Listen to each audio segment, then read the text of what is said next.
Hey there, I'm Bubbles, Twitch streamer and YouTube content creator. Today we will be reviewing Kena: Bridge of Spirits. Just a quick warning that in order to do this review there may be some mild spoilers incoming.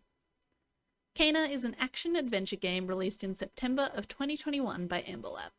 This is the first and currently only game by Ember Lab, who initially started as an animation studio, which makes sense given the absolutely gorgeous animations in this game. Here's what the PlayStation Store page had to say about the game.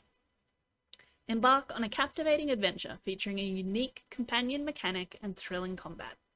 Immerse yourself in a story-driven action-adventure set in a charming world, rich with exploration and fast-paced combat. Play as Kena, a young spirit guide travelling to an abandoned village in search of the sacred mountain shrine. Find and grow a team of tiny spirits known as the Rot, who maintain balance by decomposing dead and rotting elements. Enhance your companion's abilities, create new ways to manipulate the environment, and uncover the secrets of a forgotten community hidden in an overgrown forest where wandering spirits are trapped. But don't be fooled by the name Rot. These creatures are absolutely adorable, as is most of the game. Some of the first characters that you meet in the game are two small, adorable children. You follow them for a while, finding some Rot along the way. Eventually they do speak to you, and you set off on a quest to help find their brother. From there, you set off on an adventure to help the spirits. There are three main spirits that you have to help along the way. They each have their own emotional journey for you to unravel, as well as new areas and skills to unlock and explore. And let me tell you, they can get emotional. One of the main gameplay mechanics is focused on using the Rot to your advantage. Not only can you use them during fights, you also need them to help you solve puzzles.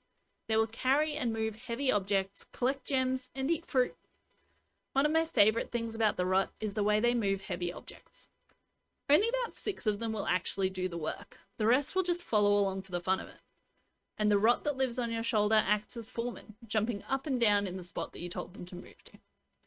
In terms of combat, the Rot Hammer was one of my favourite moves throughout the game, which turns the Rot into a large hammer attack, causing massive damage to multiple opponents.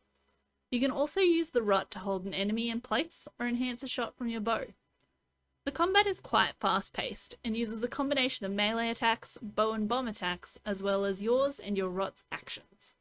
One of my favourite things about the combat is that it encourages you to use the new skills and abilities that you unlock along the way. For example, later in the game you unlock bombs, and there are some specific enemies that you need to hit with a bomb before you can attack the sensitive centre of the enemy. The levelling is pretty basic. There aren't a lot of skills to unlock. You can purchase abilities for yourself, as well as abilities for your Rot. Some of the Rot abilities require you to have rescued a specific amount of your little spirit friends to be able to unlock. I do appreciate the influence that collectibles have on leveling and other improvements throughout the game. Finding more Rot increases the damage that they do and the abilities that are unlocked. Finding meditation spots increases your health. Finding Spirit Mail allows you to unlock new areas in the village, which give you more Rot, experience, or hats. The game encourages you to gather the collectibles, since completing these actions will increase your power. The cutest collectible in the game is the Rot hats. You can collect many different types of hats that go on the heads of your Rot. Some of my favourite were the bow, fox, and flower hats, but all of them are absolutely adorable. Speaking of cuteness, the graphics in this game are gorgeous. It makes sense that this game was made by a company that initially began as an animation studio, because it is some of the most beautiful graphics I have seen in a game. The Pixar-esque style character animation is so lovely, and the characters convey so many emotions through their expressions and body language. The lighting was, again, gorgeous. There was a moment very early in the game with lightning flashing through the trees, and it just looked lovely. The last thing I'm going to talk about are the trophies in the game. This may not affect your enjoyment of the game exactly, but I enjoy trying to get trophies, so maybe you do too. Let me know in the comments. Most of the trophies were pretty easy. There were some achieved naturally by completing the story of the game. Finding all the collectibles will award you with a trophy for each different type. A few of the combat trophies were a little tricky for me, but overall not too bad. My least favourite thing about the trophies is that you have to play the game at least twice to be able to complete the difficulty trophy. I was hoping to be able to replay the game off stream with the hardest difficulty, which is required for the last trophy. However, I just don't think I'll be able to beat it. But I'm also not great at video games, so don't assume my experience will be the same as yours. Overall, it is a fantastic game and it will absolutely be added to my list of favourite games. The combination of graphics, story, puzzles, and fighting was perfect for me.